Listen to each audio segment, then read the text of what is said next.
아이씨! 하! 네, 반갑습니다. 공권유술의 강준입니다. 얼마 전에 아는 지인한테 연락이 왔습니다. 무소도장을 하는 관장님이신데 어떻게 하면 책을 낼 수 있는지 한번 문의를 했던 거죠. 그래서 제가 알고 있는 범위 내에서 자세하게 알려줬습니다. 무소도장을 하시거나 무술에 어느 정도 소회가 있으신 분들은 자기 책 하나 갖는 것이 로망이자 꿈이 되겠습니다. 자기의 기술이나 철학 등을 책에 잘 담아서 제자들한테 기술을 알려주는데 하나의 참고 자료로 많이 활용을 하죠. 오늘은 책에 대해서 한번 알아보도록 하겠습니다. 저는 책을 지금까지 14권을 집필을 했는데 대부분 좋은 판매량을 기록을 했고요. 또 수익률도 매우 좋았습니다. 보통 한 14권 중에 7권 책이 크게 히트를 쳤고요. 그 중에 가장 히트를 친 책이 싸움에서 무조건 이기라는 방법입니다. 싸움에서 무조건 이기는 방법. 이 책이죠.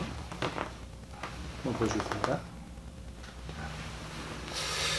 이 책은 2001년도에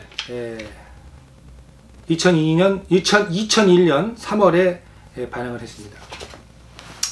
지금부터 18년 전, 어느덧 이제 20년이 돼가는 책입니다. 흑백으로 된 거고요. 그렇게 두껍지 않은 책입니다. 제가 이 책을 지을 당시에 저는 결혼하기 전에 총각이었고 또 도장을 운영하고 있었습니다. 공권유술 도장을 운영하고 있었습니다. 수업이 끝나고 훈련이 모두 끝나고 집에서 늦게 이제 집에 들어가면 이제 할 일이 없으니까 엎드려서 배에 베개를 깔고 엎드려서 공책에다가 볼펜으로 끄적끄적 한 것이 바로 이 책입니다. 나오는 계기는 간단합니다. 소년 어린이들이 쓰는 공책, 그러니까 뭐 국어 공책 이런 거죠. 거기다가 조잡하게 그냥 볼펜으로 심심풀이로 그냥 쓴 거예요. 썼는데 한 일주일 정도 쓴 것 같습니다. 어느 날 저희 형님이 이제 집으로 왔다가, 결혼하신 형님이 왔다가 방구석에 처박혀 있는 공책을 이제 발견하고 이걸 보더니 키득키득 웃는 거야. 재밌다는 거죠. 그래서 진담인지 아니면 농담인지는 잘 모르겠지만 책을 한번 내보라, 이렇게 이제 권유를 한 겁니다. 그 얘기를 듣고 있던 저희 아버지께서 네가 책을 내면 나는 해밍웨이다 라는 진담 반 같은, 농담 반 진담 반 같은 소리를 옆에 핀잔도 하고 그랬는데요. 그 권유를 잠깐 받았는데 물론 제가 생각하기에도 뭐 농담 장난으로 한 것 같습니다. 바로 그 길로 종로에 있는 교보문고에 가서 무술 코너에 가서 시중에 나와 있는 책 뒷면에 출판사 전화번호를 이렇게 알게 됩니다. 저가 본 거죠. 여기 보면은 대체적으로 책 뒤에는 출판사와 출판사 전화번호가 나와 있어요. 그때 두 개의 출판사의 전화번호를 땄는데요. 하나는 항민사, 지금은 아마 이 없는지 모르겠지만 출판사가, 그때 당시에는 삼호미디어라는 출판사가 굉장히 유명했습니다. 그래서 삼호미디어 두 개의 출판사의 전화번호를 따서 사무실에 와서 전화를 걸죠. 편집국에. 내가 무소도장의 관장이고 책을 지금 원고를 집필해 놓은 게 있는데 내가 책을 내기 위해서는 어떻게 하면 되겠느냐 하고 물어보니까 수학이 넘어에서 들려온 답변은 이메일로 당신의 원고를 보내라, 이런 대답이었습니다. 나는 그때 당시만 해도 체육관에 사무실에 컴퓨터도 없었고 자판도 못 치는 그런 완전한 컴맹이었습니다. 그래서 도장에 있던 박사범한테 부탁을 해서 PC방에 가서 이 공책에 있는 글을 워드로 작성해서 이쪽 메일 두 군데에 보내줘라, 이렇게 지시를 했죠. 그로부터 딱 하루가 지난 그 다음날 연락이 왔습니다. 출판사에서. 이게 꿈인가 생신인가 했습니다. 한 12시쯤에 연락이 왔는데 강 선생님의 그 원고를 읽어보니까 너무 좋다. 싸움에서 무조건 이기는 방법이라는 제목도 너무 마음에 든다. 내용이 강렬하다. 이렇게 평을 하고요. 내일 만나서 바로 계약을 하고 싶다. 라는 그런 대답을 보내옵니다. 저는 처음엔 농담인 줄 알았죠. 이것이 뭔가 반신반의했는데 하도 진지하게 얘기하니까 알았다고 수락을 했습니다. 기분이 좋았습니다. 그리고 또 1시간쯤 되니까 전화가 또 옵니다. 이번에는 3호 미디어에서 전화가 옵니다. 선생님 작품이 좋은 것 같습니다. 계약하겠습니다. 했는데 내가 앞전에 미리 1시간 전에 항민사하고 계약하기로 했기 때문에 죄송하지만 3호 미디어에서는 출판할 수 없다. 죄송하다. 라는 이제 말을 건넸죠. 거기서는 굉장히 아쉬워했습니다. 아직 그 계약서에 사인하지 않으면 계약을 하지 않은 거기 때문에 내가 지금 가서 계약을 하고 싶다. 라는 그 대답이 왔었어요. 그런데 일단 거절을 하고 항민사에 계약을 하고 책이 출판이 됩니다. 아주 빠른 속도로 진행이 됩니다. 근데 처음에 이 책이 나오고서요, 굉장히 실망을 했습니다. 왜냐면 이게 보시면 알겠지만 그림도 있는 것도 아니고, 그렇다고 디자인이 예쁜 어떤 이미지가 있는 것도 아니고, 그냥 글씨로다가 싸움에서 무조건 이기는 방법 이렇게 간단하게 쓴 겁니다.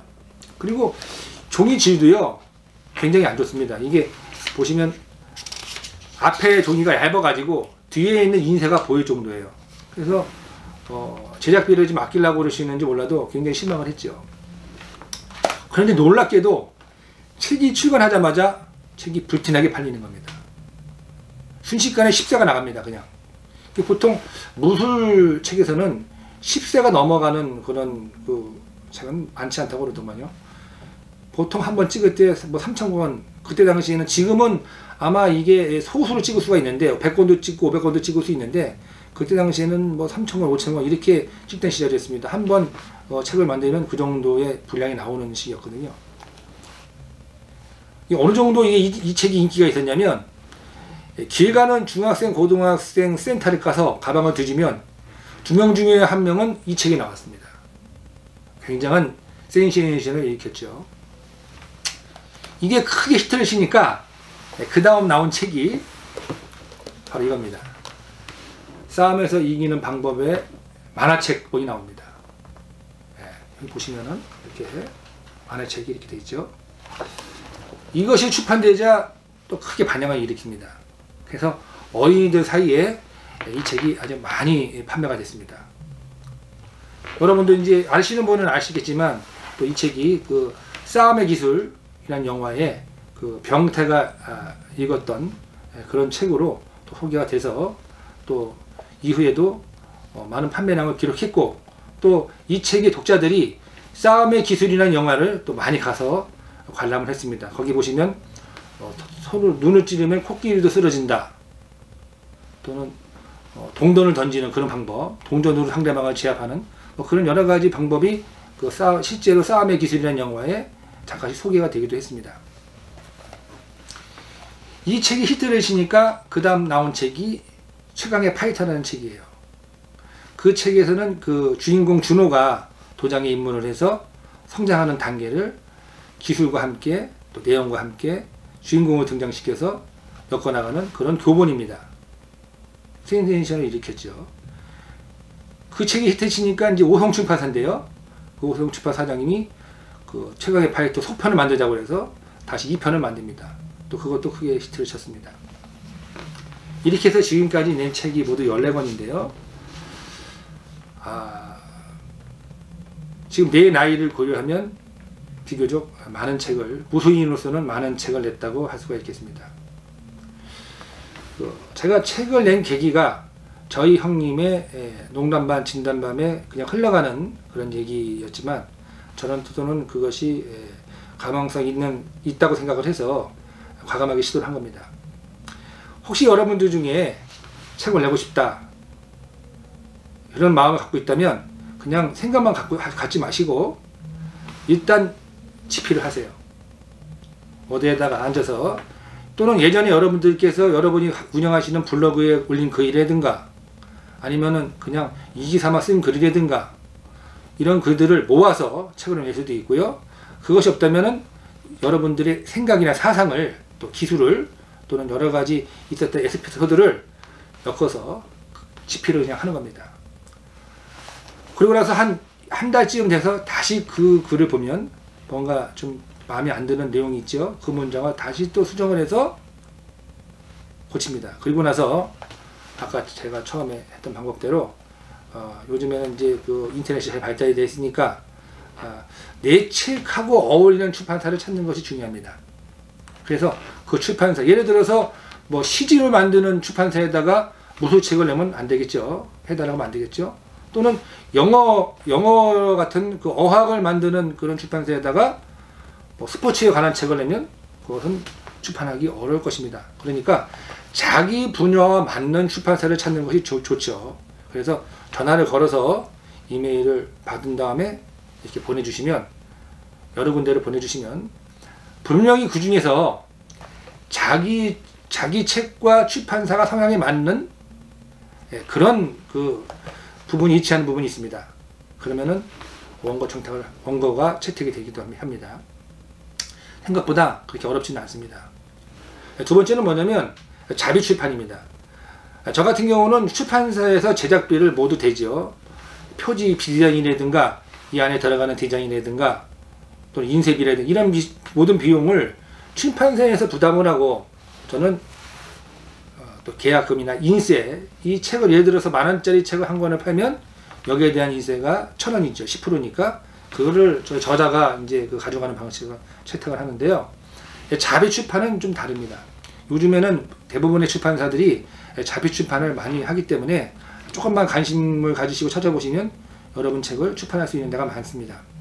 자비 출판은 자기가 돈을 들여서 책을 쓰는데 과거와 같이 책을 3,000권, 5,000권, 10,000권 이렇게 찍는 것이 아니라 소량으로 300권, 500권 이렇게 찍을 수가 있어요. 그래서 그 책을 찍어서 출판사에서 또 대신 판매도 해줍니다. 그래서 그 출판사가 판매 대행에 대한 비용을 30%면 30%, 40%면 40% 주고 나머지는 저자가 가져가는 그런 방식이 있습니다.